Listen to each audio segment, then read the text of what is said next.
Praise the lord. హల్లెలూయా. కొద్ది నిమిషాలు పరిశుద్ధ గ్రంథం చూద్దాం. ప్రతి ఒక్కరము కూడా కొద్ది నిమిషాలు పరిశుద్ధ గ్రంథం చూద్దాం. ప్రియులారా, వాక్యాన్ని చూద్దాం. కొద్ది నిమిషాలు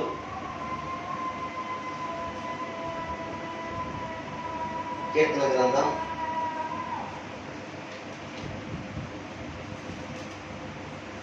కీర్తన గ్రంథం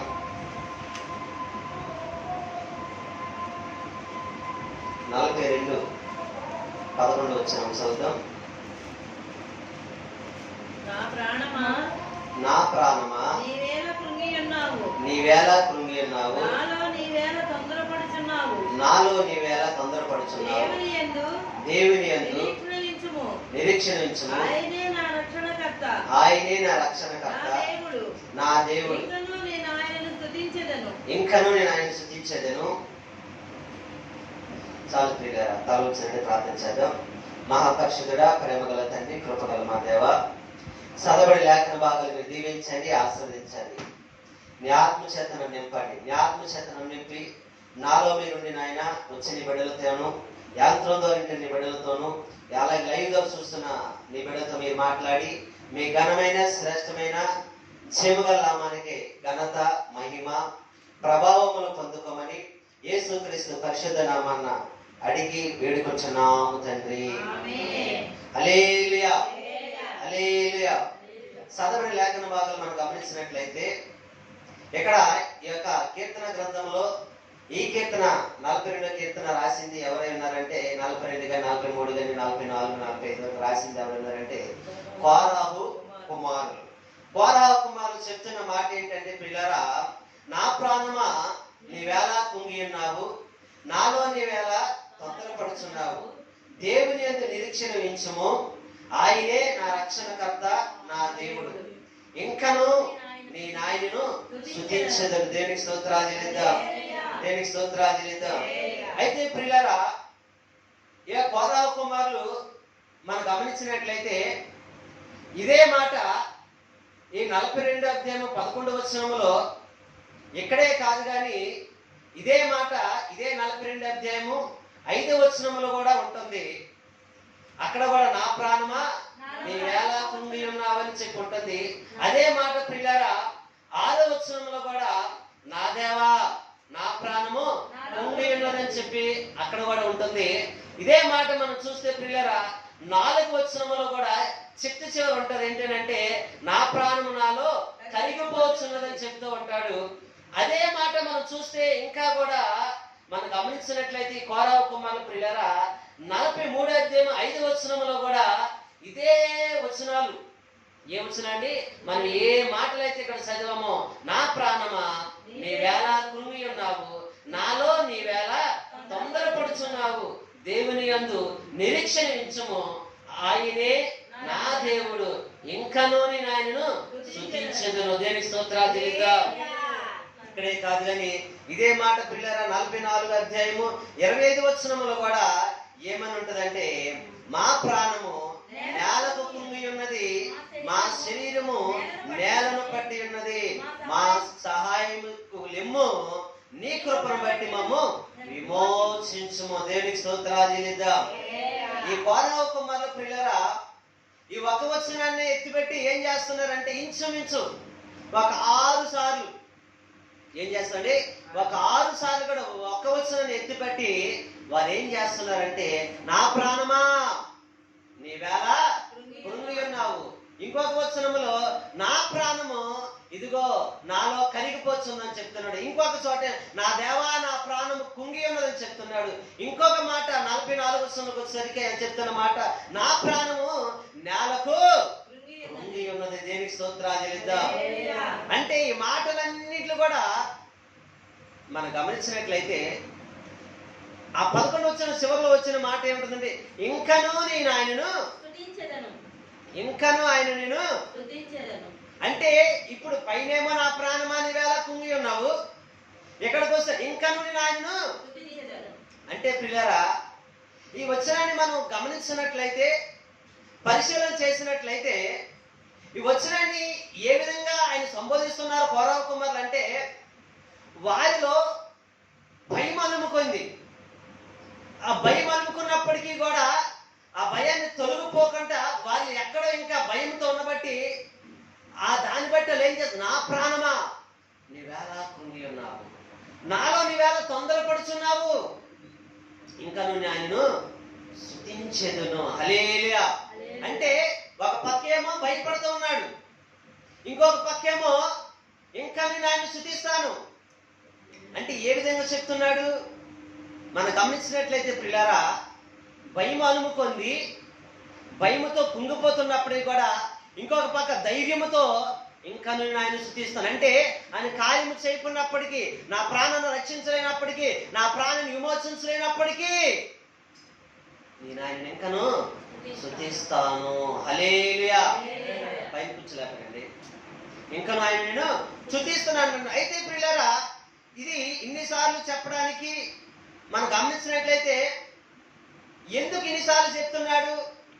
అంతలా వారిని కుంగదీసే బాధలేమున్నాయి, అంతలా వారిని కుంగదీసే సమస్యలు ఏమున్నాయి, అసలు కుంగుబాటు కారణాలు ఏంటి, లేదు అంతలా కుంగిపోవడానికి వారిని ఎవరు అలాగా బాధపరిచారని మనం గమనించినట్లయితే ప్రియులారా, మొట్టమొదటిగా మనం చూస్తే వారి కుంగుబాటుకి కారణం ఏమై ఉందాయా అని మొదటగా మనం గమనించినట్లయితే ప్రియులారా, మొదటగా కోరహ కుమారులు కుంగిపోవడానికి కారణము మొదటగా వారి తండ్రే కారణము.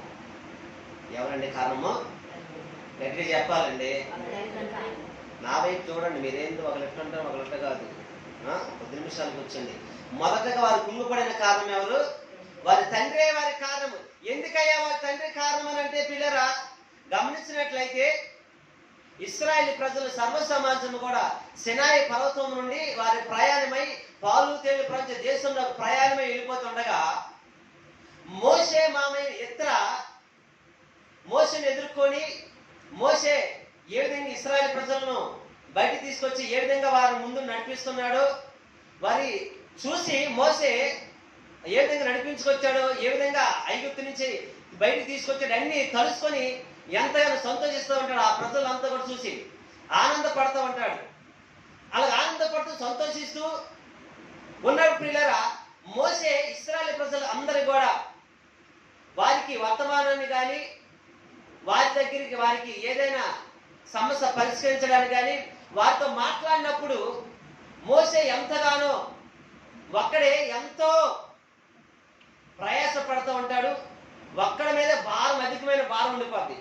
ఆ భారం ఉండిపోయినప్పుడు పిల్లరా ఇతర గమనించి ఏం చేస్తుంటే మోషే మామ ఒక చక్కటి సలహా నీకు ఇస్తూ ఉంటాను, ఈ సలహా నువ్వు పాటించినట్లయితే ఈ భారం నీలో కొంత తగ్గిపోద్ది అంటే ఆ సలహా ఏంటో చెప్పని అంటాడు.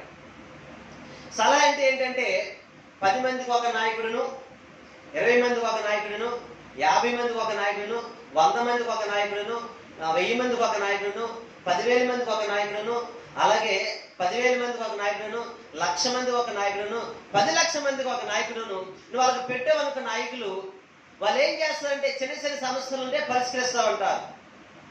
ఇంకా పెద్ద పెద్ద సమస్యలు ఉంటే ఇంకా పెద్దవారు పరిష్కరిస్తారు.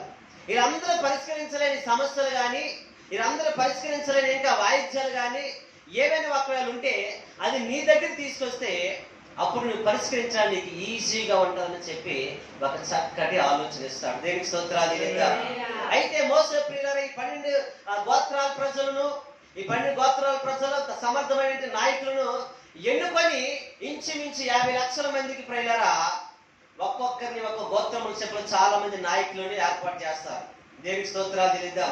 అయితే లేవి గోత్రముకు వచ్చేసరికి ప్రియులారా, లేవి గోత్రములో కూడా లేవీలను కూడా చాలా మంది నాయకులను కూడా అక్కడ కూడా ఏర్పాటు చేస్తారు. ఆ లేవి గోత్రములో కూడా ప్రియులారా ఎలియాజరు నాయకుడిగా ఉంటారు, కోరాహు నాయకుడిగా ఉంటాడు, దాతాను నాయకుడిగా ఉంటారు, ఇంకా చాలా మంది నాయకులు ఉన్నారు లేవి గోత్రములో.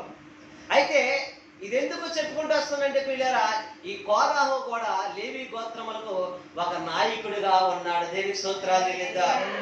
ఈ నాయకుడిగా ఉన్నప్పుడు ప్రియులారా అయితే అంతా బాగానే ఉంది, వాళ్ళు నడుస్తున్నారు. అయితే లేవీయులు నాయకులుగా ఉన్నారు. లేవీయులు ప్రియులారా దేవుని సన్నిధానంలో వారు యాజకత్వం కూడా జరిగిస్తున్నారు. ఏం చేస్తున్నారండి? యాజకత్వం కూడా జరిగిస్తున్నారు. ఈ యాజకత్వం జరిగిస్తుంటే ఈ కోరాహు మరి ఏ దురుద్దేశం పట్టిందో మనకు తెలియదు కానీ ప్రియులారా, కోరాహు కొంతమందిని కూడేసి వాళ్ళైనా పరిశుద్ధులు, మనం పరిశుద్ధులం కాదా, మనం సేవ చేయలేమా, దేవుడి సన్నిధికి మనం వెళ్ళలేమా, మనం ప్రకటించలేమా, మనం బోధించలేమా, దేవుడి సన్నిధికి వెళ్ళి బలులు మనం అర్పించలేమా, యాజకత్వం మనం ఎందుకు చేయకూడదని చెప్పి కొంతమంది ప్రేరేపించి కొంతమందిని తనకు తాను 250 మందిని సమకూర్చుకొని దేవుడికును మోషేకును విరోధంగా లెగిశారు వాళ్ళు. ఎవరండి? కోరాహుతో పాటు 250 మంది దేవుడికి మోషేకి విరోధంగా లేచారు. అక్కడికి మోషే అంటాడు, మోషే చెప్తూ ఉంటాడు, కోరాహు, నా యొక్క సహోదరులారా, ఇప్పటికీ మీరు యాజకత్వం చేయడానికి మీ ప్రజలు అనేక మంది ఉన్నారు, ఇంకా మీరు నాయకులు ఉన్నారు కాబట్టి ఇంకా మీరు దాన్ని కోరుకోవడం అది సహజము కాదు. ప్రభు ఎవరికైతే దాన్ని అనుగ్రహించరు వారు మాత్రమే చేయాలంటే మేము పరిశుద్ధులము కాదన్నప్పుడు ప్రియులారా, అది సంఖ్యాకాండంలో ఉంటుంది 16 అధ్యాయము 10 వచ్చిన తర్వాత చదవండి, ఇప్పుడు కాదులేండి. అయితే ప్రియులారా, జరిగిన సిచ్యువేషన్ ఏంటంటే ఎప్పుడైతే దేవుడికి విరోధంగా లేచారో కోరాహుతో పాటు 250 మందిని ప్రియులారా, దేవుడు ఎక్కడైతే వారు నివాసం చేస్తున్నారో, ఎక్కడైతే ఉన్నారో అక్కడ భూమి రెండుగా చీలిపోయి వారిని భూమి మింగివేస్తుంది. కొంతమందిని ఇంకా భూమిలోంచి ఇలా రెండుగా చీలిపోయినప్పుడు తప్పించుకున్న పక్కకి అడుగు జరిగిపోయినట్టు వారిని ప్రియులారా ఆకాశంలో ఒక అగ్ని వచ్చి దహించేసి కాల్చివేస్తా ఉంటారు. దేవునికి స్తోత్రాలు తెలీదా? అయితే 250 మంది అలా ఏమైతే సంహరించబడుతుంటారు. అయితే కోరాహు పిల్లల ప్రియులు అక్కడి నుంచి పారిపోయి తప్పించుకొని వచ్చిన్నారు. దేవునికి స్తోత్రాలు తెలీదా? ఎందుకు ఇదంతా మీకు చెప్పినానంటే పిల్లరా, ఎందుకు వారు కుంగిపోయి ఉన్నారంటే మొదటగా చెప్తుంటే వారి తండ్రి వల్లే కుంగిపోయి ఉన్నాను. మొదట కుంగిపోయింది ఏంటంటే అపరాధము చేత వారు కుంగిపోయి ఉన్నారు. ఏం చేతండి? అపరాధం చేత, దేవుని సన్నిధిలో అపరాధం చేత కుంగిపోయిన. ఎవరు అపరాధం చేత? తండ్రి చేసిన అపరాధం చేత వారు కుంగిపోయి ఉన్నారు. దేవునికి స్తోత్రాలు చెల్లిద్దాం. ఆ భయం వల్ల అలుముపోయింది. ఆ భయం చేత ఇదిగో నా దేవుడు నన్ను రక్షిస్తాడో, నా దేవుడు నన్ను విమోచిస్తాడో లేదని చెప్పి ఆ భయం చేత వారు ఏం చేస్తున్నారంటే, నా ప్రాణమా నీవేలా కుంగి ఉన్నావు, నా ప్రాణమా నీవేలా తొందరపడుచున్నావు, అయినను ఆయనే నా రక్షణకర్త, ఇంకా ఆయన నేను స్తుతిస్తాను. దేవునికి స్తోత్రాలు చెల్లిద్దాం. హల్లెలూయా. ఆయన మీద నిరీక్షణ ఉంచారు, ఆయన నా దేవుడు అని చెప్తున్నారు. ఇంకనూ నేనేం చేస్తానంటే ఆయన నేను స్తుతిస్తాను అని చెప్తున్నారు. హల్లెలూయా. అంటే ప్రభు వారికి ఇంకా ఏమీ సంపూర్ణంగా రక్షణ ఇవ్వలేదు. ఇదిగో మీరు జీవిస్తారు, మీరు నా సన్నిధిలో బ్రతుకుతారని ఒక వాక్యమైన ఒక దర్శనం వారికి అనుగ్రహించలేదు. కాబట్టి వారు ఏం చేస్తున్నారంటే పిల్లరా, తండ్రి యొక్క అపరాధముల చేత వారు కృంగిపోయి ఉండి ఇప్పుడు ఏం చేస్తున్నారంటే పిల్లరా, ఇన్నిసార్లు వారు ఎందుకు ఈ యొక్క అధ్యాయంలో అంటున్నారంటే పిల్లరా, నా ప్రాణమా నీవేలా ఉన్నావు. హల్లెలూయా, హల్లెలూయా. ఇప్పుడు మొదటగా చూస్తే ప్రియులారా, జరిగినది ఏంటి? ఎందుకు కుంగి ఉన్నారంటే వారి యొక్క తండ్రి యొక్క అపరాధం వల్ల వారు కుంగి ఉన్నారు. దేవునికి స్తోత్రాలు లేదా? మనము కూడా చాలాసార్లు దేని వల్ల కుంగిపోతూ ఉంటాం. అపరాధము. అపరాధం అంటే దోషం, దోషం అంటే పాపము. అంటే వాటి వల్ల కూడా మనం కూడా ఏం చేయబోతాం, ఒక్కోసారి మనమే చేస్తలేదు, ప్రత్యక్షంగా మనం చేసిన ఒకేసారి మనం తెలిసిన మనం కుంగిపోతుంటాం. కుటుంబ సభ్యులు భర్త చేసిన కుంగిపోతాం, లేదా భార్య చేస్తే భార్య చేసిన కుంగిపోతాం, లేదా ఇంట్లో పిల్లలు చేసిన కుంగిపోతూ ఉంటాం, లేదా మన దగ్గర సహోదరులు కానీ, మన దగ్గర అక్కచెల్లెలు కానీ, బంధువులు కానీ చేశారు అనుకోండి, లేదా అతిగా మన ఫ్రెండ్స్ స్నేహితులు చేసినప్పటికీ కూడా అయ్యో అని చెప్పి కుంగుపాటు గురైపోతూ ఉంటాం. అయితే కోరాహు విషయంలో జరిగింది, కోరాహు కుమారుల విషయంలో జరిగింది సొంత వారి యొక్క నాన్నగారే. ఇప్పుడు దేని వల్ల అపరాధముల చేత కుంగిపోతున్నారంటే వారి తండ్రి అపరాధముల చేత వాళ్ళు కుంగిపోయి ఉన్నారు. హల్లెలూయా, హల్లెలూయా. అయితే ప్రియులారా, మొదటగా వారి దేని వల్ల కుంగిపోయి ఆ మాటలు చెప్తున్నారు అన్నిసార్లు అంటే తండ్రి అపరాధముల చేత కుంగిపోయి ఆ మాటలు చెప్తున్నారు. ఇంకా ఎలాగ మనం కుంగిపోతూ ఉంటాము, ఏ కుంగుబాట్లు మనల్ని బాధ పెడుతూ ఉంటాయి, ఇంకెప్పుడు కుంగుబాటు మనం గురి అవుతామనంటే పిల్లారా, ఇంకొక మాట మనం చూస్తే పిల్లారా, ఎప్పుడు మనం కుంగుబాటు గురవుతామని మనం చూసినట్లయితే, రెండవదిగా మనం గమనించినట్లయితే పిల్లారా 42వ కీర్తన 9వ వచనం,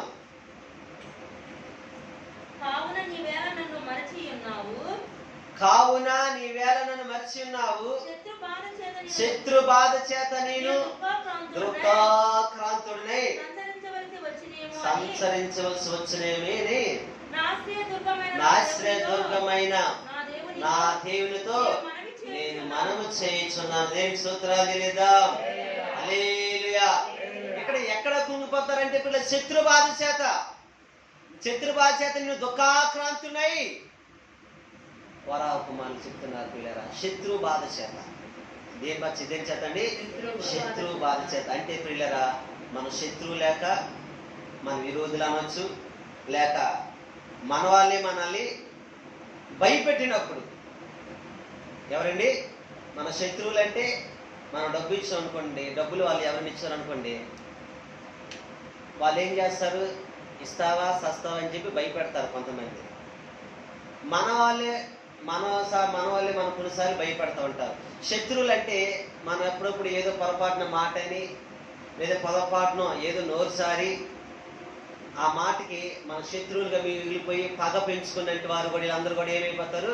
విరోధులుగా, శత్రువులు కూడా కొన్నిసార్లు మనల్ని భయపెడతానే ఉంటారు. అయితే అలాంటి సందర్భాలు కూడా మనం ఏమైపోతూ ఉంటాం? భయపడిపోతూనే ఉంటాం. అలాంటి సందర్భాలు కూడా మనం కృంగిపోతూ ఉంటాం. అలాంటి సందర్భాలు కూడా మనం ఏం జరిగిపోతుంది? ఇప్పుడు కుంగిపోయి ప్రతి విషయంలో తొందరపడుతూ ఉంటాం. అయ్యో భయం మన మీదకి వస్తుంది, మన మీద శత్రువు ఎప్పుడు దాడి చేస్తాడేమో, మన మీద విరోధంగా ఎప్పుడు లెగిస్తారేమో, ఇంకా మన మీద పడి మన పిల్లల మీద ఒకవేళ పడి మన ఈది పాలు చేస్తారేమో చెప్పి భయపడతా ఉంటాం. అంటే అలా భయపడుతున్నప్పుడు కూడా మనం ఏమో కుంగిపోతాం. బయటికి ఎవరికి చెప్పుకోలేము. ఎవరో చెప్పుకున్నప్పటికీ కూడా అయ్యో పరువు పోదేమో, నేనెంత ధనం అప్పు తీసుకున్నాను మళ్ళీ వాళ్ళకి ఇవ్వాలని చెప్పినప్పుడు అయ్యో వాళ్ళు చెప్తే పరువు తీసేస్తారేమో, లేదా ఆనరాని మాటలు అన్నామని చెప్పి ఏది విషయంలో గొడవ పడ్డామని చెప్పి బయట వాళ్ళు చెప్తే వాళ్ళ గొడవని ఇంకా సమస్యని పెద్ద చేస్తారని చెప్పి వారికి ఎవరికి చెప్పలో కుంగిపోయి ఉంటాం. చాలాసార్లు ఏం చేస్తూ ఉంటామండి? కుంగిపోయి వెళ్తా ఉంటాం. అందుకే అపోస్తలుడైన పౌలు కొరింథీ సంఘానికి రాస్తూ ఒక మాట అంటాడు చూడండి. 2 కొరింథీయులకు రాసిన పత్రిక 1వ అధ్యాయము 8వ వచనం.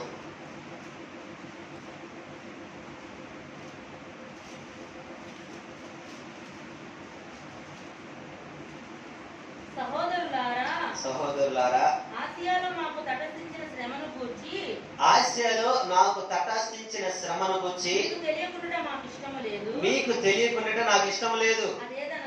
అదేదనగా ఏంటండి? మళ్ళీ చెప్పండి. అదేదనగా మేము బ్రతుకుదమను నమ్మకము లేక ఉండునట్లుగా నా శక్తికి మించిన అధిక భారము వలన చాలు ప్రియులారా. స్తోత్రాలు చెల్లిద్దాం. శత్రువు భయం చేత ప్రియులారా, శక్తికి మించిన అధిక భారము చాలాసార్లు మన మీద ఏమి వెళ్ళిపోతాయి? శక్తికి మించిన అధిక భారాలు మన మీద పడిపోతాయి. పిల్లల భారం మన మీద పడిపోద్ది, వాళ్ళ చదువు భారం మన మీద పడిపోద్ది, వాళ్ళ కుటుంబ పోషణ భారం మన మీద పడిపోద్ది, ఆ పిల్లల భారం మన మీద పడిపోద్ది, ఇటు భర్త భారం మన మీదే పడిపోతూ ఉంటది. లేదా కొన్నిసార్లు ఇరుగు పొరుగు వారు అవ్వచ్చు, మన సహోదరుల భారం అంతా మన మీదే పడిపోతూ ఉంటది. ఈ భారాలన్నీ శక్తి మించిన భారాలు, అధికమైన భారాలు తట్టుకోగలుగుతూ ఉంటామండి. నెలంతా తట్టుకుంటాము. నెల మొదటికి వచ్చేసరికి మనకు వచ్చేది ఒక 30,000 అనుకోండి జీతం. పిల్లల ఫీజులు కట్టి, కరెంటు బిల్లులు కట్టి, పాలు కట్టి, కొట్లకు పెట్టి, ఇంకా ఫోన్లకు పెట్టి, మనకి ఈఎంఐలు కట్టి, మళ్ళీ 2వ తారీఖు 3వ తారీఖు మళ్ళీ తెల్లారితే మళ్ళీ ఏం తట్టుకోగలుగుతామా? తట్టుకోలేము. ఒక్కోసారి అనురాని సమస్యలు వచ్చేస్తూ ఉంటాయి. లేదా అనారోగ్యమో, లేదు ఎవరికి నేను చేయలేమో, లేదు శుభకార్యాలు జరిగినప్పుడు ఆ బాధ, అయ్యో అక్కడికి వెళ్ళాలన్నా అందరూ ప్రయాణం వెళ్ళి మనం వెళ్ళకుంటే ఎంత బాధ, ఎంత వేదన, ఎంత దుఃఖం. లేదా అదే పండుగ వచ్చింది అనుకోండి, అందరూ నూతన వస్త్రాలు ధరించి, మన పిల్లలే నూతన వస్త్రాలు ధరించిపోతే ఎంత కుంగుపాటు, ఎంత దుఃఖము. అందరి పిల్లలు ఉన్నతమైన చదువులు చదివి అదే పిల్లల దగ్గర మన పిల్లలు చదివి అందరి పిల్లలు ఫీజులు కట్టి మన పిల్లలు ఫీజు కట్టకపోతే ఎంత కుంగుబాటు. పదే ఫోన్ చేస్తుంటే. అంతేకాదు మన శత్రువు మన మీద ఎప్పుడు విరుసుగు ఉంటే ఎంత కుంగుబాటు లేరా. అందుకే బ్రతుకుదమని నమ్మకం లేదు. కొన్నిసార్లు చాలా మంది ప్రాణాలు పోవటానికి పెద్ద సమస్యలు కాదు, చిన్న చిన్న విషయాలకే ప్రాణాలు తీసుకుంటూ ఉన్నారు. చిన్న చిన్న విషయాలకి కుటుంబాలు విడిపోతూ ఉన్నాయి. చిన్న చిన్న విషయాలకి ప్రియులారా కొన్ని ఏం తీసుకుంటారంటే మత్తు పదార్థాలు తీసుకుంటూ ఉన్నారు, కొన్ని విష పదార్థాలు తీసుకుంటూ ఉన్నారు. దేనికయ్యానంటే అధికమైన భారాలు. అయ్యో ఈ భారం ఎలాగా, అయ్యో నా పిల్లలు ఎలాగా, రేపు తెలిస్తే నా పిల్లలకి ఏం పెట్టాలి, నా పిల్లలు ఎలా పోషించాలి, తెల్లారితే చేతిలో ₹1 లేదే, తెల్లారితే అయ్యో నేను తీసుకొచ్చి పెట్టాలి. ఆ అధికమైన బాధ. వాళ్ళు నన్ను అడిగే కంటే, వాళ్ళ దగ్గర నా ముఖం చూసే కంటే, నేనే ఈ లోకంలో లేకపోతే పోనని చెప్పి పోతే పోదని చెప్పి చాలా మంది ఈరోజు ప్రాణాలు తీసుకుంటున్నారు. అయితే సహోదరులారా, ప్రాణాలు తీసుకోకూడదు. అది దేవుడిచ్చిన వరం. మన ప్రాణం దేవునికి స్తోత్రాలు చెల్లిద్దాం. దేవుడిచ్చిన ప్రాణం దేవుడే మళ్ళీ తీసుకోవాలి. కానీ మనం బలమన్నాను తీసుకోవడము, అది ఇంకా శిక్ష విధిలోకి వెళ్ళిపోతాం. హల్లెలూయా. ప్రాణాలు తీసుకోకూడదు. కానీ ప్రియులారా, జీవముగల దేవుడు మనకు తోడుకున్నాడు కాబట్టి ఆ జీవముగల దేవుని మనం స్తుతించి గణపరచాలి. ఎలాగంటే ఇదిగో ఇప్పుడు చూస్తున్నాం కదా, కోరాహ కుమారులు ఏ విధంగా అయితే పోరాడుతున్నారు దేవుడి చేత. ఏమని చెప్తున్నారు? నా ప్రాణమా నీవేలా కుంగి ఉన్నావు, నాలో నువ్వేలా తొందరపడుచున్నావు, దేవుని అందే నీ నిరీక్షణ ఉంచున్నాను. ఎవరి అందంటే అండి? దేవుని అందే నీ నిరీక్షణ ఉంచున్నాను. ఇదిగో ఇంకాను ఆయనని స్తుతిస్తూ ఉంటాను. దేనికి స్తోత్రాలు చెల్లిద్దాం. దేవుడు సహాయం చేసిన సహాయం చేయకుండా నువ్వు ఎవరి యందు నిరీక్షణ ఉంచాలి? దేవుడిని నిరీక్షణ ఉంచాలి. దేవుడు సహాయం చేయకుండా ఆయన విడిచిపెట్టి దేవుడు కాదు. కానీ నిరీక్షణ చూస్తాడు, నీ నమ్మకత్వం చూస్తాడు, నీ విశ్వాసం చూస్తాడు, నిన్ను పరీక్షిస్తూ ఉంటాడు. అందుకే అక్కడ కోరాహ కుమారులు అంటున్నాడు, దేవుని అందరి నిరీక్షించున్నాను. దేనికి స్తోత్రాలు చెల్లిద్దాం. హల్లెలూయా. అందుకే చదువుకున్నాం కదా 42:9, శత్రు బాధ చేత నేను దుఃఖాకాంతుడై సంచరించవలసి వచ్చినదండి. ఏంటండి? శత్రు బాధ సంచరించవలసి వచ్చినేమో అని నాశదుర్గమైన దేవునితో నేను మనవి చేసుకుంటున్నాను. శత్రువుని వెనకతో ఉండి ఎంతసేపు కూడా పొడుస్తుంటే ఇదిగో ఆ బాధ చేత నేను సంచరించాలేమో, తిరగాలేమో అని చెప్పి నాశదుర్గమైన దేవునికి నేను చెప్పుకుంటున్నాను. హల్లెలూయా. ఇలా వాక్యం వింటున్న మనం కూడా శత్రువు ఒకవేళ మనల్ని బాధ పెట్టాలన్నా, దుఃఖపరచాలన్నా ఒకవేళ అనుకుంటే మనం ఎవరో చెప్పాలి? దేవుడిగా చెప్పాలి. ఆ శత్రువు బాధ చేత ఇదిగో ఒక సమస్య మన మీద పెట్టేస్తుంటే, ఒక బాధ మన మీద మన కుంగిపోయే విధంగా ఒక లేనిపోని అబండాలు మన మీద వేస్తున్నప్పుడు ఆ బాధ చేత మనం ఇంకా సంచరించాల్సి వచ్చింది అనుకోండి, మనం ఏం ప్రార్థన చేయాలంటే దానిలో నుంచి మనం తప్పించేయాలి. ఆ కుంగుబాటు నుంచి తప్పించేయాలి. శత్రు బాధ నన్ను హృదయాన్ని కుంగదీసేస్తుంది ప్రభు అని చెప్పి తప్పించాలని చెప్పి నువ్వు ప్రార్థన చేసి ఎలాగనాలంటే నిరీక్షణ కలిగి ఉండాలి. దేవునికి స్తోత్రాలు చెల్లిద్దాం. హల్లెలూయా. హల్లెలూయా. రెండవదిగా చూస్తే ప్రియులారా, ఎప్పుడు మనం కృంగుపాటుగా ఉంటామంటే ప్రియులారా, మన శత్రువులు అంటే మన విరోధులు అవ్వచ్చు, మనవారే కొన్నిసార్లు మన శత్రువులు అయిపోయి మనల్ని భయపెట్టినప్పుడు మనం ఏమైపోతాం అంటే ప్రియులారా కుంగిపోతూ ఉంటాము. దేనికి స్తోత్రాలు చెల్లిద్దాం. దేనికి స్తోత్రాలు చెల్లిద్దాం. ఇంకెప్పుడు కుంగిపోతాం? ఇంకొకసారి ఎప్పుడు కుంగిపోతాం అయ్యా మనం చూసినట్లయితే ప్రియులారా, 3వ చూస్తే ఎప్పుడు కుంగిపోవటం మన మీదకి వస్తుందని చూస్తే 3వదిగా మనం గమనించినట్లే ప్రియులారా, మన వారే మనల్ని మోసం చేస్తున్నప్పుడు. ఇంకెప్పుడు కుంగిపోతామండి? మన వారే మనం మోసం చేస్తున్నప్పుడు కుంగిపోతా ఉంటాం. పరిశుద్ధ గ్రంథంలో దావీదు ప్రియులారా సొంత కుమారుడి అబ్షాలోము, దావీదు రాజు, తండ్రి దగ్గర అబ్షాలోము ఏం చేయాలి? కుమారుడు కాబట్టి తండ్రిని ఆశీస్సులా కావాలి, నీవు రాజ్య పరిపాలన, ఇదిగో ఇప్పటికీ ఇది వయసు చాలా అయిపోయింది, ఇదిగో నేను రాజుగా అవ్వాలనుకుంటున్నాను, ఈ దేశాన్ని పరిపాలించాలనుకుంటున్నాను, నేను కొంతమంది ప్రజలను సమకూర్చుకున్నాను, ఇదిగో వారి దగ్గర అనేకమైన ఇదిగో నేనేం చేస్తానంటే వారికి విరోధమైన సమస్యలన్నీ పరిష్కరించాను, వారి న్యాయాధిపతిగా ఉన్నాను, ఇదిగో కొంతమంది సైన్యాన్ని ఏర్పరచుకున్నాను, రాజుగా నేను ఉండాలనుకుంటానని చెప్పి తండ్రి దగ్గర ఏం తీసుకోవాలి? మాట తీసుకోవాలి, తండ్రి ఆశీస్సులు తీసుకోవాలి, తండ్రి దీవెనలు తీసుకోవాలి. తీసుకొని అప్పుడు ఏం చేయాలంటే రాజుగా అభిషేకించుకొని రాజుగా సాటించాలి. కానీ ప్రియులారా అభిషేకము ఏం చేశాడంటే తన అందరికి చెప్పలా, తనకు తానే కొంతమందిని ప్రజలను తోడుకొని వెళ్ళిపోయి తను తాను ఏం చేస్తాడంటే పిల్లరా అభిషేకించేసుకుంటాడు రాజుగా. వెంటనే దావీదు తండ్రి అయినప్పటికీ కూడా రాజుగా ఉన్నాడు కదా, సింహాసనం ఏమనంటే బలవంతంగా లాక్కుంటాడు.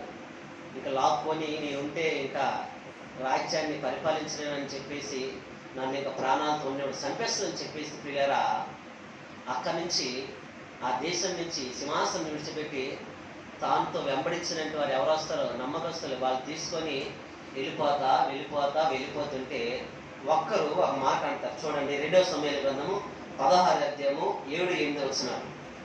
2వ సమూయేలు గ్రంథము 16వ అధ్యాయము 7-8 వచనాలు.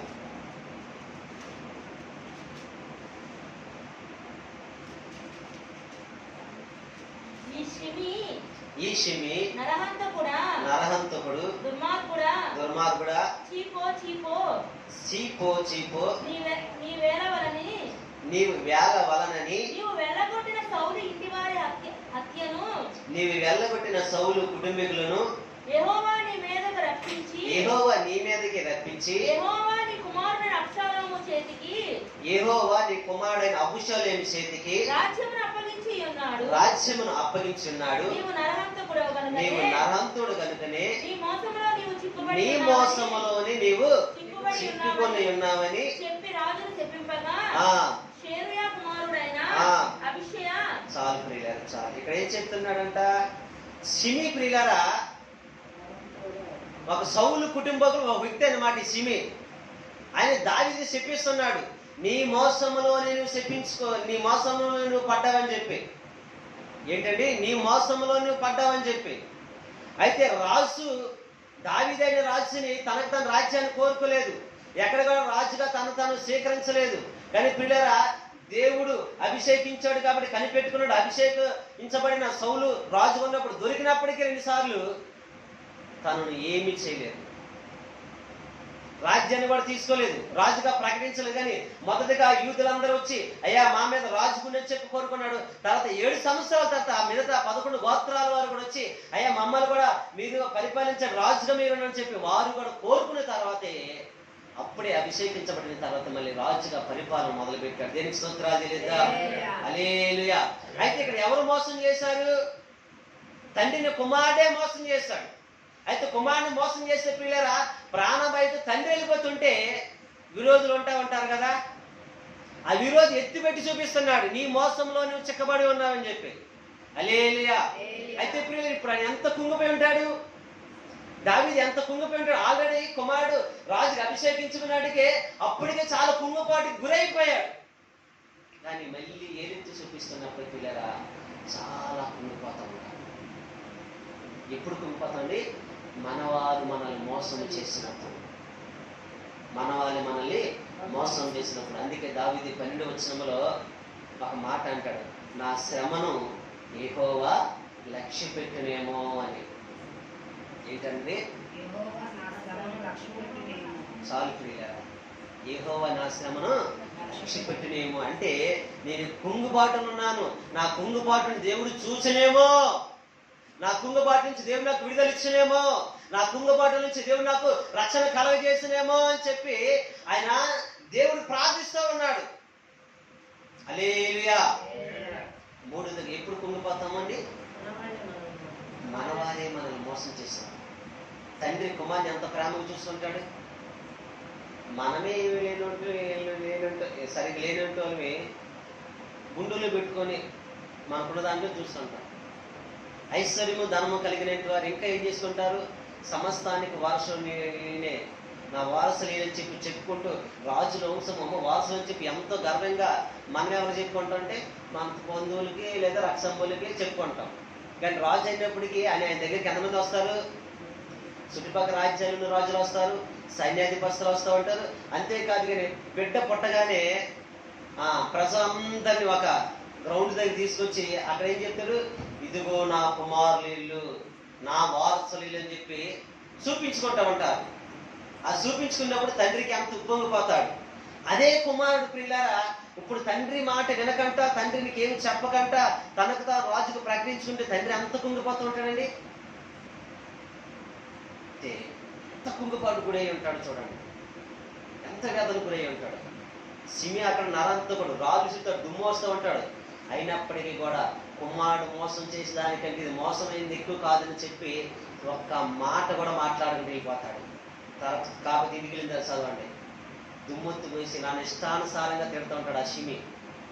అయినప్పటికీ కూడా ఒక్క మారు మాట మాట్లాడు. ఎందుకంటే మన సొంత వాళ్ళే, మన కన్న బిడ్డలే, లేదా మన కుటుంబ సభ్యులు మోసం చేసే కంటే బయట వారు మనం తిట్టడము రాలేయటం అది పెద్ద మోసము కాదని, అంటే అంత కుంగుబాటు గురి చేయదని, అంత శ్రమకు గురి చేయదని, అంత వేదన గురి చేయదని.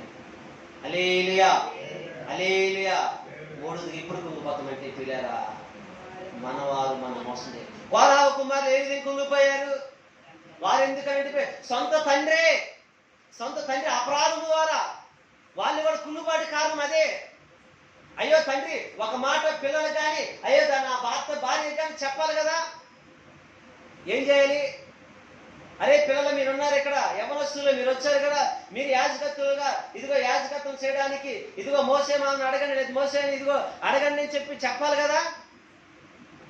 సంపాదించకంట, చేయకంట, వారి సొంత ఆలోచనలతో నాయకుడిగా నేనున్నా కదా, నాయకుడిగా నిర్మించుకున్నాను చెప్పి నాయకుడు ఉన్నందుకు కొంతమందిని సమకూర్చుకొని ఏం చేశాడంటే తిరుగుబాటు చేశాడు.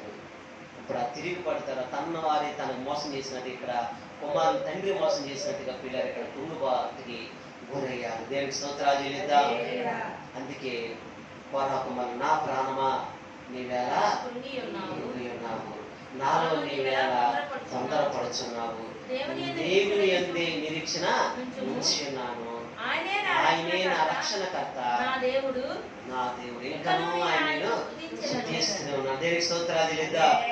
అయితే కోరాహు కుమారుకి ఏం కాలం లేదు, ఏం కాలికి దేవుడి దగ్గర స్వచ్ఛమైన ఆజ్ఞ రాలేదు, వాళ్ళకి దేవుడి దగ్గర నేను ఆ సన్నిధానంలో నిత్యము జీవిస్తానని ఒక మాట రాలేదు. అయినప్పటికీ వారు ప్రియులారా, దేవుడు వారికి మాట్లాడినప్పటికీ అక్కడ ఉన్న ఇశ్రాయేలు ప్రజలు వారిని ఏం మాట్లాడిన వీళ్ళు మాత్రం దేవుని స్తుతిస్తూ గానపరుస్తూ ఇదిగో భయభక్తులు కలిగి ఇంకా దేవుడి దగ్గర ఇదిగో ఇంకనూ ఆయన నాకు మాట ఇవ్వకున్నప్పటికీ, ఇంకా నన్ను రక్షించలేనప్పటికీ, ఇంకా నన్ను విమోచించలేనప్పటికీ, ఇంకా నాకు సహాయం చేయలేనప్పటికీ ఇంకనూ ఆయన నేను స్తుతిస్తూ ఉంటాను, ఆయన యందే నిరీక్షణ ఉంచుతాను. దేవునికి స్తోత్రాలు హల్లెలూయా.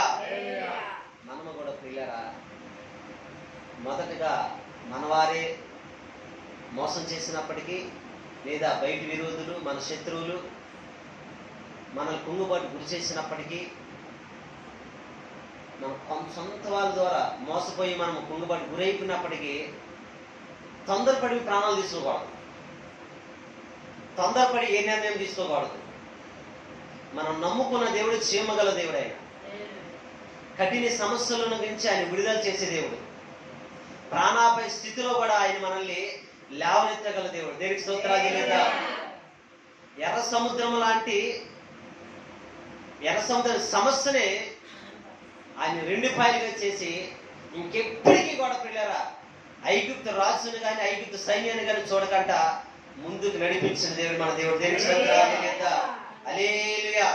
ప్రాణ భయంతో అక్కడ వెనకతలు తరుముతుంటే ముందేమో ఎర్ర సముద్రం, ప్రాణ భయంతో వాళ్ళు గుండులు కుంగిపోయి ఉంటాయి, సో అక్కడ చచ్చిపోయినంత స్థితిలోకి వెళ్ళిపోయారు. అయినప్పటికీ కూడా ప్రియులారా దేవుని నిరీక్షణ కలిగి ఉన్నారు. రెప్పపాటులో వాళ్ళు వచ్చేస్తున్నారు, ఇదిగో మనల్ని పట్టుకోవడానికి ఎంత దూరం చాలండి? ఇది మైక్ అనుకోండి, ఎక్కడికి వెళ్ళి తాగితే కదా పట్టుకోవడం, కానీ పేపర్ మందం చాలు వాళ్ళకి మన గ్యాప్ దేవుడు రక్షించడానికి. దేవునికి స్తోత్రాలు చెల్లిద్దాం. ఎంత గ్యాప్ కావాలండి? ఆయనకి మనకి రక్షించడానికి పుస్తకానికి మధ్యలో చిన్న గ్యాప్ చాలన్నమాట దేవుడు మనల్ని కాపాడడానికి. ఆ మధ్యలో శత్రువు చాలా పడిపోతాడు, కానీ మనం తాకంట ఉంటాడు. హల్లెలూయా. కొన్ని సమస్యలు కూడా ప్రియులారా ఇదిగో మనం తాకెత్తాం అనుకోండి, ఇంత గ్యాప్ ఉంటుంది, నా మీదకి వచ్చేసింది అనుకుంటాం, అలాగే సమస్య అలా కిందకే పోతాం, అలాగే నిలబడతాం. చాలా యాక్సిడెంట్లు మనం చూస్తూ ఉంటాం కదా, అయ్యో గుద్దేశనేమో అయ్యో యాక్సిడెంట్ చనిపోయినేమో, అయ్యో నేను అయిపోయిందని గట్టిగా అరుస్తూ ఉంటాం, ఇలాగ వస్తుంటాం. మనం ఎక్కడే ఉంటాము, అపాయం అలాగే వెళ్ళిపోతాం. అలా నా జీవితంలో మేము బలి మీద వెళ్తున్నప్పుడు, నేను నా భార్య నా కుమారుడు వెళ్తున్నప్పుడు ఎన్నో చూస్తాం పిల్లరా, కానీ అనేక అపాయాలు దేవుడు తప్పించాడు. దేవునికి స్తోత్రాలు చెల్లిద్దాం. హల్లెలూయా. అందుకే కోరాహు కుమారుడు అంటున్నాడు, దేవుని యందే నా నిరీక్షణ ఉంచున్నాను, ఇంకనూ నేను ఆయనే స్తుతిస్తూ ఉంటాను. దేవునికి స్తోత్రాలు చెల్లిద్దాం. హల్లెలూయా. 3 మార్లు కుంగుబాటు వస్తుంది. ఇంకొకసారి ఏ విధంగా కుంగుబాటు వస్తుంది, ఇంకొకసారి ఎలా కుంగిపోతామో చూద్దాం ప్రియులారా. ఇంకొక మాట కూడా చూద్దాం. ఇంకా మనం ఎలా కుంగుబాటు గురవుతాం మనం చూద్దాం. ఇంకొక మాట 4వదిగా ఎప్పుడు కుంగిపోతాం చూస్తే కీర్తనల గ్రంథము 41:3 రోగశయ్య మీద 41:3 పేదలను కటాక్షించువాడు ధన్యుడు. అమ్మా కీర్తనల గ్రంథం 43:1 తల్లి. 43 అధ్యాయము 1 దేవా నాకు న్యాయము తీర్చుము, దేవా నాకు న్యాయము తీర్చుము, భక్తి లేని క్షణముతో నా పక్షముగా వేచుమాడము. దేవునికి స్తోత్రాలు చెల్లిద్దాం. ఆ కింద ఉంటుందా కదా, కపటము కలిగి దౌర్జన్యం చేయవారి చేతిలో నుండి నన్ను విడిపించుము. దేవునికి స్తోత్రాలు చెల్లిద్దాం.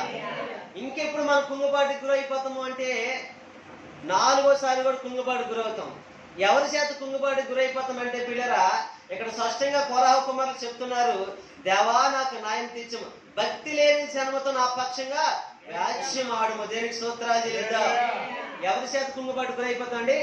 భక్తి లేనంటి వారితో. ఎవరండి వాళ్ళు? భక్తి లేనంటి వారితో మనం కుంగుబాటు గురైపోతాం. అంటే భక్తి లేని వారంటే ఎవరు పిల్లరా? హేళనగా మాట్లాడుతూ ఉంటారు, వాళ్ళు అవమానంగా మాట్లాడుతూ ఉంటారు. మనకంట అంత భక్తి పరులు కాదు, మనకంట భక్తి లేని వారు అయినప్పటికీ కొన్నిసార్లు మనం ఏది విషయంలో లేదా మన పిల్లల విషయంలో మన తప్పుకి లేనప్పటికీ మనం తప్పు మాపని తెలిసింది అనుకోండి, ఏం చేస్తూ ఉంటారు? ఇంకా నానా మాటల చేత ఏమని అంటారండి? నానా మాటల చేత మనల్ని హేళనకైన మాటలు మాట్లాడుతుంటారు. నీ భక్తి నీకు ధైర్యం పుట్టించలేదా అని చెప్పి యోగుని అడిగినట్టు స్నేహితులు మన వాళ్ళే అనేకమైన మాటల చేత, నీ దేవుడు నీ భర్తను మార్చలేదా, నీ దేవుడు నీ భార్యను మార్చలేదా, నీ దేవుడు నీ పిల్లలు మార్చలేదా, శుక్రవారం ప్రార్థనకి వెళ్తావు, 3 రోజుల ప్రార్థనకి వెళ్తావు, ఆదివారం తెల్ల బట్టలు కొట్టుకుని వెళ్ళిపోతావు అంటావు, నీ దేవుడు ఈ కుంగుబాటు నుంచి మిమ్మల్ని రక్షించలేదా అని చెప్పి నానా విధమైన మాటలు చేత ఎవరు? భక్తి లేనింటి వారు. ఎవరు మాట్లాడతారండి? భక్తి లేనింటి వారే వాయిద్యములు ఆడుతూ ఉంటారు. నానా విధమైన మాటల చేత వాళ్ళు ఆడటం కాదు, 100 మందికి చాటిస్తూ ఉంటారనమాట. అందుకే చెప్తున్నాడు కదా, ఏమని అంటున్నాడు? కపటము కలిగి దౌర్జన్యము చేయవారి చేతులు నీవు నన్ను విడిపించు. అంటే కపటమైన మాటల చేత, లేనిపోయిన సూటు మాటల చేత, వీళ్ళ చేత కూడా మనం అయిపోతాం, కుంగుబాటు గురైపోతాం, కుంగిపోతూ ఉంటాం. అది మనం చేయనప్పటికీ కొన్నిసార్లు వాళ్ళకి తెలిసి ఉంటుంది, అయ్యో వారు తప్పు చేయలేదు, తెలిసినప్పుడు కూడా అవకాశం వచ్చింది కదని చెప్పి 4 రాళ్ళు వేసి వెళ్ళిపోతారు. లేనిపోయిన మాటలు మాట్లాడిసి వెళ్ళిపోతాం. దావీదు కూడా అలాగే జరిగింది. దావీదు ఏమంటారు చూడండి ఒకసారి. దావీదు కాదు, యోగుని ప్రియులారా, యోగుని చూద్దాం. యోగు గ్రంథం 15 అధ్యాయము 12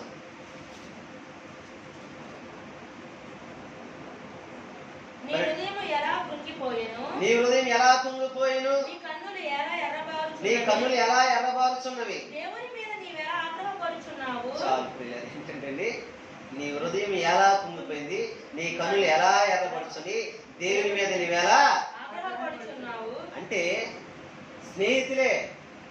యోగు భయభక్తులు కలిగినంటి వాడు, కానీ దేవుడు పరీక్ష పెట్టాడు దేవుడు. కానీ ఆయనకు తెలుసు వారు ఎంత సహాయం చేస్తున్నారో తెలుసు, ఏ విధంగా అందరిని ఆదుకున్నారో తెలుసు.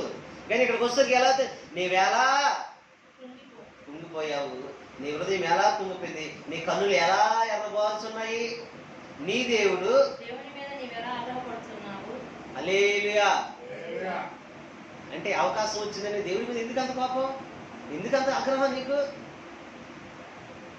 ఎవరు భక్తి లేనంటి వారు, విశ్వాసం లేనంటి వారు కుంగిపోయి చెప్పి మన హృదయాన్ని ఏం చేస్తారంటే మాటల చేత కుంగదీస్తూ ఉంటారు. వీళ్ళు కత్తితో పొడిచేవాడి కంటే పిల్లరా ఒకసారి పొడితాడు కానీ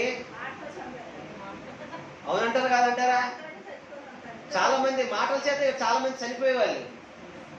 ఆ మాటల చేతగా చాలా మంది ఉరేసుకునేవారు. మొన్న ఒక ఆమె తెనాల్లో మాటల చేత చచ్చిపోయింది. ఓన్లీ మాటల చేతే. మీరు చూసారో లేదో, తెలుసో లేదు, మాటల చేతే. జగను ఇల్లు ఇచ్చాడు ప్రియులారాకి, చెప్పేసావా? పాప ఇల్లు ఇస్తే లైవ్లో వచ్చి మాటలు, యూట్యూబ్ ఎవరు వస్తే మాట్లాడిందామా. అది ఏం చేశారు, ట్రోల్ చేశారు అందరూ ఆమెని. ఇన్స్టాగ్రామ్ ఫాలో అవుతుంది అంటారు. ఇన్స్టాగ్రామ్ లో అనేక మంది వంకరకర మాటలు మాట్లాడారు, ఆమెని వల్గర మాటలు మాట్లాడారు. 3 రోజుల క్రితము రైలు కింద పడితనాల్లో చనిపోయింది. మా అమ్మాయి నేను అప్పుడు ఎగ్జామ్ తీసుకెళ్తున్నాను, ఆ రోజుల్లోనే జరిగింది. నాకు అప్పుడు అక్కడే ఉన్నాను కాబట్టి తెలుసు నాకు. వల్గర మాటలు ఉండిపోతాను. ఎవరైతే పిల్లరా భక్తి భయం లేని వారు నోటికి వచ్చినట్లుగా మాట్లాడినప్పుడు మనము ఉండిపోతా ఉంటాం. హల్లెలూయా, హల్లెలూయా. ఇప్పుడు అదే బాధ వాళ్ళకి. ఎవరికి? కోరాహు కుమారులకు అదే బాధ. అందుకే వాళ్ళు చెప్తున్నారు 44 అధ్యాయము 25 వచనంలో ఏం చెప్తున్నారు? మా ప్రాణము నేలకు కుంగి ఉన్నది, మా శరీరము నేలను పట్టి ఉన్నది, మా సహాయమునకు లెమ్ము, నీ కృపను బట్టి మమ్ము మోక్షింపుము. హల్లెలూయా. నేల కుంగి ఉన్నది. అదే 42 అధ్యాయంలో అయితే ఏమంటాడంటే 4 వచనం కింద అంటే పిల్లరా, ఇదిగో నా ప్రాణము కరిగిపోతున్నది. హల్లెలూయా. అంటే పిల్లరా, అయినప్పటికీ కూడా కోరాహు కుమారులు ధైర్యం కలిగి ఉన్నారు, నిరీక్షణ కలిగి ఉన్నారు. అయినప్పటికీ ఇంకనూ నిన్ను దేవుని స్తుతిస్తున్నానని ఆ విశ్వాసం కలిగి ఉన్నారు. ఆ మాటలు తెలిసిపోతుంది.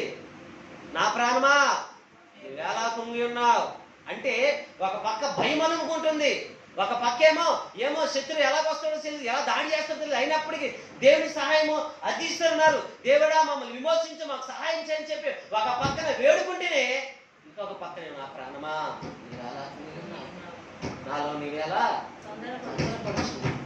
హల్లెలూయా. ఒక పక్క ప్రియులారా, వాక్యం వింటున్న మీరు కూడా ఒక భయం మీ మీద అలుపుకున్నప్పటికీ తొందరపాటు పడమాకండి ఏ విషయంలో కూడా. కానీ మనం నమ్ముకున్న దేవుడు మన పక్షంగా ఉన్నాడు కాబట్టి మనకు విమోచిస్తాడు, మనం రక్షిస్తూ ఉంటాడు. దేవునికి స్తోత్రాలు చెల్లిద్దాం. హల్లెలూయా. కోరాహు కుమారుల పిల్లలు, అందుకే నేను ఆ దేవుని అందే నిరీక్షణ నుంచి ఉన్నాను, ఇంకా నేను ఆయన స్తుతిస్తానని చెప్పాడు. దేవునికి స్తోత్రాలు చెల్లిద్దాం. మరి కోరాహు కుమారులు దేవుడు రక్షించాడా లేదా మనం గమనించినట్లయితే ప్రియులారా, మనం చూసినట్లయితే ఒక మాట చదువుదాము. అదే 42వ కీర్తన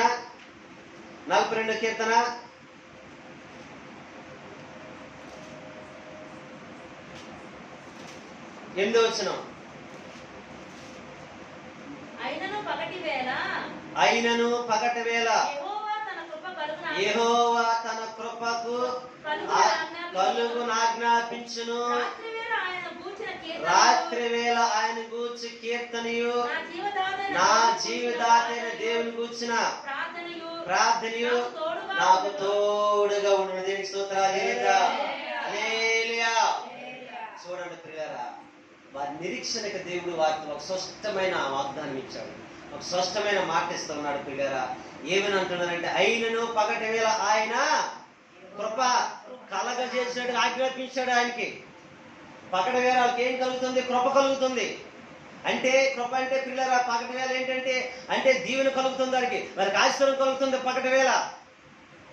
ఎందుకంటే అది ఏం పట్టుకున్నారు? ఈ దేని మీద ఆధారపడి నిరీక్షణ కలిగి ఉన్నారు, దేవుడిని నమ్ముకొని ఉన్నారు. ఆయన రక్షణకర్త, ఆయన స్తుతిస్తా గణపరుస్తానని చెప్పి ఎప్పుడైతే ఆయన గణపరుస్తాను స్తుతిస్తూ నిరీక్షణ కలిగి ఉన్నారో, పగటి వేళ అంటే వాళ్ళకి ఏమొచ్చిందంటే దేవుడు కృప వచ్చేస్తుంది, వాళ్ళకి దీవెన కలిగిపోతుంది, ఆశీర్వాదం వచ్చేస్తుంది వాళ్ళ మీదకి.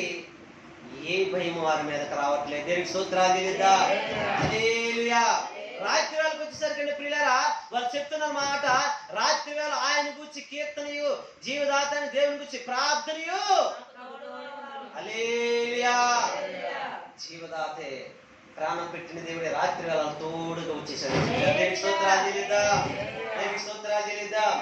ఎంత గొప్ప కృప అండి, ఎంత గొప్ప కృప ప్రియులారా, ఎంత గొప్ప కృప. అందుకే ప్రియులారా, నేను దేవుని అందే నిరీక్షణ ఇచ్చున్నాను, దేవుని అందే నీదిగో నిరీక్ష, ఆయన నా రక్షణకర్త, ఇంకా నేను ఆయన స్తుతిస్తాను. దేవునికి స్తోత్రాలు చెల్లిద్దాం. హల్లెలూయా. మనము కూడా ప్రియులారా ఒకవేళ కుంగిపోయి ఉంటే, ఎవరి వేళ కుంగిపోయి ఉంటాం? మొదటగానే సొంత తండ్రి వల్ల కానీ, లేదా భార్య వల్ల కానీ, సొంత తల్లి వల్ల కానీ, లేదా సొంత అన్నదమ్ములు కానీ, అక్కచెల్లి కానీ పిల్లలు కుంగిపోతూ ఉంటాం. అయినప్పటికీ మనం దేవుని నిరీక్షణ ఉంచాలి. రెండోది, మన వాళ్ళే మనం మోసం చేసినప్పుడు కూడా మనం కుంగిపోతూ ఉన్నా అప్పుడు కూడా మనం దేవుని నిరీక్షణ ఉంచాలి. మూడవది కూడా పిల్లరా, ఎవరంటే భక్తి లేనటువంటి వారు మన కుంగుబాటుకి లేనిపోయిన మాటలు దాడినప్పుడు కూడా మనం కుంగిపోకూడదు. నాలుగోది పిల్లలు, ఎవరు కుంగుబాటు చేస్తారు? మన విరోధులు, మన శత్రువులు కుంగుబాటు గురి చేసినప్పుడే కూడా కుంగిపోకుండా దేవుని నిరీక్షణ నుంచి ప్రార్థన చేసినట్టయితే పిల్లరా, ఇదిగో కోరహ కుమారుల మీదకి ఏ కృప అయితే వస్తుందో అదే కృప మీ మీదకి వచ్చును గాక. కోరహ కుమారులకి ఏ దేవుడైతే తోడుకున్నాడో ఆ దేవుడే మీకు మాకు తోడుగా ఉండును గాక. హల్లెలూయా, హల్లెలూయా. ఎప్పుడు అంటే తోడుగా వస్తున్నారంటే పిల్లరా, వాళ్ళు ప్రార్థన చేస్తున్నారు కాబట్టి పిల్లరా, కీర్తనలు పాడుతున్నారు కాబట్టి, దేవుని స్తుతిస్తున్నారు కాబట్టి పిల్లరా, దేవుడు గారికి తోడుగా వచ్చేస్తున్నాడు. దేవునికి స్తోత్రాలు చెల్లిద్దాం. అందుకే నా ప్రాణముని ఏలకుంగి ఉన్నావు, ఇదిగో ఆయన నేను నిరీక్షణ ఇచ్చున్నాను. దేవునికి స్తోత్రాలు చెల్లిద్దాం. ఉంగి ఉన్నప్పుడు పిల్లరా, మనలో ఉండాల్సిందల్లా కూడా ఏంటిది? నిరీక్షణ ఉంటే ఏం కలుగుతూ ఉంటది? అది కృప కలుగుతూ ఉంటది. నిరీక్షణ ఉంటే ఆయనే మనకు తోడుగా ఉంటాడు. ఏముంటాడండి? ఆయనే మనకు తోడుగా ఉంటాడు. ఈ రెండు మన జీవితంలో ఎప్పుడు కూడా మర్చిపోకూడదు. ఒకటి, ఇంత కుంగుబాటు ఉన్నప్పుడు కూడా నిరీక్షణ ఉంచాలి. రెండవదిగా ప్రియులారా, ఆయన అందే మనల్ని దేవుని విడిచిపెట్టాలి. ఆయన సరే మనం శుద్ధించాలి. ఆయన రెండోది అలా చేసినప్పుడు ఇంకో రెండు అద్భుతాలు ఏం చేస్తాడంటే ప్రియులారా, ఒకటి ఆయన కృపను మన మీద కుమ్మరిస్తాడు. రాత్రి వేళ ఆయన మన తోడుగా ఉంటాడు. అటు గొప్ప కృప మనందరికీ కలగజేసి దీవించి ఆశ్రయించును గాక. ప్రార్థన చేద్దాం. అందరూ కూడా ప్రార్థన చేద్దాం. కొద్ది నిమిషాలు అందరూ కూడా ప్రార్థన చేద్దాం. ప్రార్థనలో ఉన్న ప్రతి ఒక్కరు కూడా కొద్ది నిమిషాలు, ఏ కుంగుబాటుకి ఈరోజు నువ్వు కుంగుబాటులో ఉన్నావు? నీవు నీ బిడ్డల చేత కుంగుబాటులో ఉన్నావా? నీ భర్త చేత కుంగుబాటులో ఉన్నావా? నీ తల్లిదండ్రుల చేత కుంగుబాటులో ఉన్నావా? లేదా నీ శత్రువుల చేత కుంగుబాటులు ఉన్నా? నీ విరోధుల చేత కుంగిపోతున్నావేమో, లేదా మన వారే సొంత వారే మోసం చేసినప్పుడు నువ్వు కుంగిపోతున్నావేమో. ఆ కుంగుబాటులో ప్రాణాలు ఒకవేళ తీసుకుంటానవేమో. ఆ కుంగుబాటులో అయ్యో నా జీవితం ఎందుకు, అయ్యో ఇంకా నా బ్రతుకు ఎందుకు అని చెప్పి నువ్వు ఇదిగో ఇంకా శ్రమల పాలైపోయి దుఃఖంతో వేదనతో ఉన్నావేమో. ప్రభు ఈరోజు ఇది ఆ కుంగుబాటుల నుంచి గొప్ప విజయాన్ని కనుగరించడానికి, ఆ కుంగుబాటులను తప్పించడానికి, ఆ కుంగుబాటులకి ఇదిగో నిన్ను బయటికి తీసుకురావడానికి నా ప్రభు ఈరోజు మా మధ్యలోకి వచ్చిన్నాడు. కోరహకు మనం చెప్తున్నాడు, నా ప్రాణమా నీవేళ కుంగి ఉన్నావు, నాలో నీవేళ తొందరపడుచున్నావు. దేవుని అందే నిరీక్షణ ఇచ్చుము. ఆయనే నా రక్షణకర్త, ఆయనే నా దేవుడు. ఇంకనూ నేను ఆయననే స్తుతిస్తాను. నువ్వు స్తుతించట్లేదేమో, దేవుని నిరీక్షణ ఉంచట్లేదేమో. ఇదిగో దేవుని స్తుతించినట్లయితే, దేవుని నిరీక్షణ ఉంచినట్లయితే దేవుడే నీకు ఇదిగో గొప్ప కృప కలగజేయబోతాను. ప్రార్థన చేద్దాం. ఎవరి కల ప్రార్థన చేద్దాం. ఇదిగో కోరహ కుమారులు కృప కలగజేసిన దేవుడు, కోరహ కుమారులు దీవెన కలగజేసిన దేవుడు, కోరహ కుమారులు ఆశీర్వదించిన దేవుడే ఈ రోజు నిన్ను నన్ను ఆశీర్వదించబోతున్నాడు. కోరహ కుమారులు దీవించిన దేవుడే నిన్ను నన్ను దీవించబోతున్నాడు. కోరహ కుమారుల మీద కృప అనుగ్రహించిన దేవుడే నీ మీద నా మీద కృపను అనుగ్రహించబోతున్నాడు. ఇదిగో కోరహ కుమారులు తోడుగున్న దేవుడే ఈ రోజు నీకు నాకు తోడుగా ఉండబోతున్నాడు. ఇదిగో మన వారి మనం మోసం చేసి కుంగుబాటుకు వచ్చేసారేమో. ఇదిగో మన తల్లిదండ్రులు కుంగుబాటు చేసి మనం మోసం చేస్తున్నారేమో. మన నమ్మిన స్నేహితులు మనల్ని మోసం చేసి కుంగుబాటు గురి చేస్తున్నారేమో. ఇదిగో మన చుట్టుపక్కల వారు ఇదిగో మన విరోధంగా తయారై మన కుంగుబాటు తయారు చేస్తున్నారేమో. నువ్వు చింతపడదు, నువ్వు భయపడమా నా కుమారుడా, నా కుమార్తె, నువ్వు భయపడమా. కానీ దేవుని ఎందుకు నిరీక్షణ ఉంచు, దేవుని ఎందుకు నిరీక్షణ ఉంచు. దేవుని స్తుతించు. 10 నిమిషాలు స్తుతించాం. స్తుతిద్దాం. ప్రతి ఒక్కరు కూడా స్తుతిద్దాం. 10 నిమిషాలు. ప్రభానికి స్తోత్రములని, ప్రభానికి స్తోత్రములు, అయానికి స్తోత్రములు, స్తోత్రములు, స్తోత్రములు, స్తోత్రములు, స్తోత్రములు. మా కుంగుబాటులో తోడుకున్నవాడానికి స్తోత్రములు, స్తోత్రములు, స్తోత్రములు, స్తోత్రములు. 10 నిమిషాలు స్తుతిద్దాం. స్తుతిద్దాం. 10 నిమిషాలు. అయానికి వందనాలు, వందనాలు, వందనాలు, వందనాలు. యేసునికి స్తోత్రములు, స్తోత్రములు, స్తోత్రములు. అధికమైన భారములు చేత నాయన అయా మీ కుంగుబాటు గురైపోతున్నాం. అయా మా వారు మోసం చేసినప్పుడు ఈ కుంగుబాటు గురైపోతున్నాం. అయ్యా సొంత వారే మమ్మల్ని మోసం చేసినప్పుడు కుంగుబాటు గురైపోతున్నాం. మా శత్రువులు మా చేతులు మీ కుంగుబాటు గురైపోతున్నాం. ప్రభా అయా నీకు స్తోత్రము నాయన. కోరహ కుమారుల నిరీక్షణ ఉంచలేకపోయినేమో. అయ్యా ఇప్పుడు బట్టి అయ్యా మీరేనా నిరీక్షణ, అయ్యా మీరేమో ఆధారం. అయ్యా ఇంకా నేను స్తుతిస్తూనే ఉంటాను ప్రభా. నా బ్రతుకు దినములో నేను స్తుతిస్తూనే ఉంటాను ప్రభా. అయా కోరహ కుమారుల కృప చూపించిన దేవుడివి, అయా కోరహ కుమారులు తోడుగున్న దేవుడివి నాయన. నాకు తోడుకొనండి, నాకు తోడుకొనండి, నా కృప చూపించండి నాయనా. నీకు స్తోత్రములు, స్తోత్రములు, స్తోత్రములు. ఎవరికాలు కొద్ది నిమిషం శుద్ధిద్దాం. హల్లెలూయా, హల్లెలూయా. యేసయ్యా నీకు స్తోత్రములు, స్తోత్రములు, స్తోత్రములు. యేసయ్యా నీకు స్తోత్రములు, స్తోత్రములు. ఎవరికాలు కొద్ది నిమిషం శుద్ధిద్దాం. కృంగియున్న వేళలో, దారి తప్పిన వేళలో, కంటి పాపలా నన్ను కాచినవయ్యా. కృంగియున్న వేళలో, దారి తప్పిన వేళలో, కంటి పాపలా నన్ను కాచినవయ్యా. దప్పిగొన్న జీవితాన్న జీవజలమునిచ్చినావు, నిన్ను మించిన ప్రేమమయుడు లేడయా. రాజా నీకు చాలిన వారు లేరయా, నిన్ను పోలిన వారు.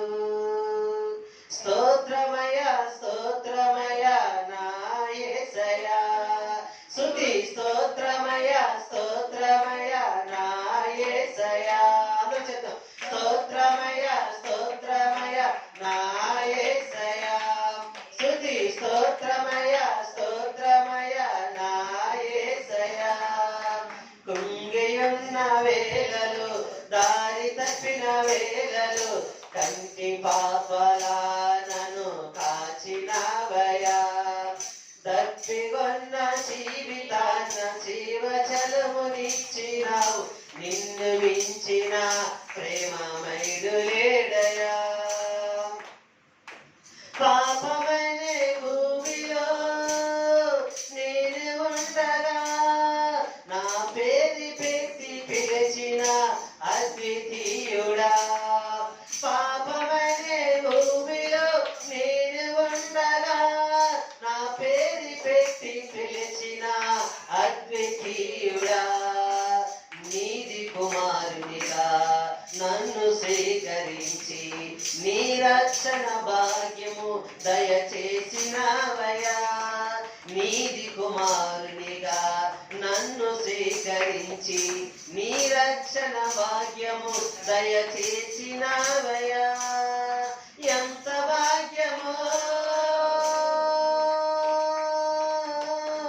ఎంత భాగ్యమో, నేను ఏమి చేసినా నీ రుణము తీర్చలేనయా. స్తోత్రమయ, స్తోత్రమయ నా యేసయ్యా. స్తుతి స్తోత్రమయ, స్తోత్రమయ నా యేసయ్యా. కుంగియున్న వేళలు, దారి తప్పిన వేళలు, కంటి పాపలా నన్ను కాచినవయ్యా. నా బాధలలో నేను కృంగియుండగా, నన్ను బాగు చేసిన నా నజరేయుడా. నా బాధలలో నేను కృంగియుండగా, నన్ను బాగు చేసిన నా నజరేయుడా. నీదు హస్తములతో నన్ను శుద్ధి చేసి, నీ కృప నాపై చూపించినవయ్యా. నీదు హస్తములతో నన్ను శుద్ధి చేసి, నీ కృప నాపై చూపించినవయ్యా. నీది ఫలములో, నీది ఫలములో పనివానిగా చేసి, నీ అధికారమిచ్చి నన్ను నిలబెట్టినవయ్యా. స్తోత్రమయ, స్తోత్రమయ నా యేసయ్యా. స్తుతి స్తోత్రమయ, స్తోత్రమయ నా యేసయ్యా. స్తోత్రమయ, స్తోత్రమయ నా యేసయ్యా. మళ్ళీ చెప్తాం.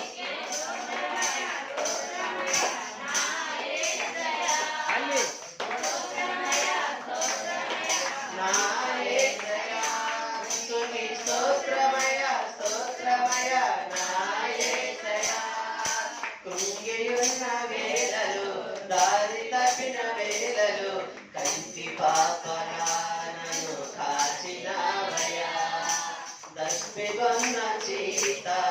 జీవజలమునిచ్చినావు, నిన్ను మించిన ప్రేమమయుడు లేడయా. హల్లెలూయా, హల్లెలూయా.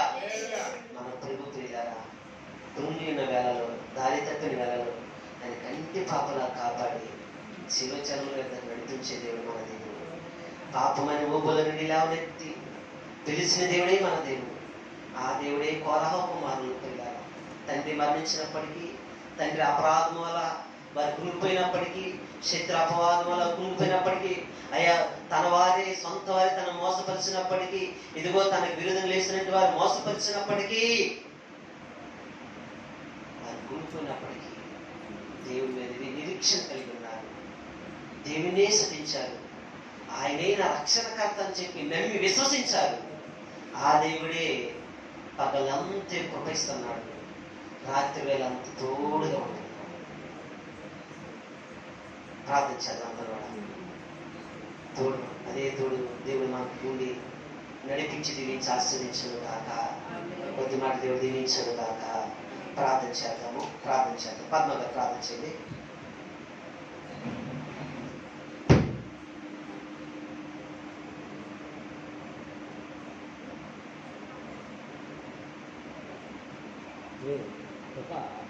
పెట్టావు అసలుకి నొక్కో బట్టలు ఎక్కడికి నొక్క అసలుకి వచ్చిందా?